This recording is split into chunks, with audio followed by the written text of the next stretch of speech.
ఈరోజు ఈ మండపేట మున్సిపల్ పారిశుద్ధ్య కార్మికులు రెండో రోజు చేరుకుంది.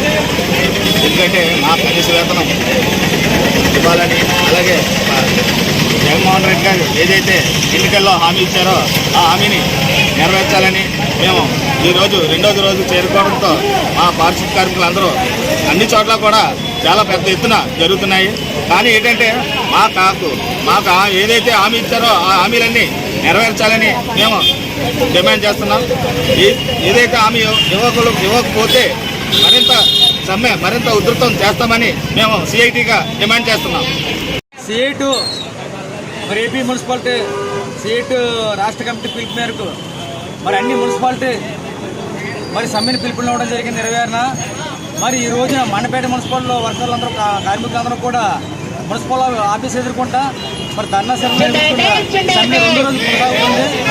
మరి ముఖ్యమంత్రి సీఎం గారు మరి గతంలోనే ప్రతిపక్షం ఉన్నప్పుడు అసెంబ్లీ సాక్షిగా నేను కానీ అధికారంలోకి వస్తే పారిశుద్ధ్య కార్మికులందరినీ కూడా నేను పర్మనెంట్ చేస్తానన్నారు. మరి ఈ రోజు 4 సంవత్సరాలు మించిపోతున్నాయి, అయినా సరే మా సమస్యలు పట్టించుకోవట్లేదు. మొత్తం తెల్లారైతే మొట్టమొదటి ప్రజలు చూసే ముఖం మాదే. ఎందుకంటే కుర్చీకి అరేంజ్ కనుక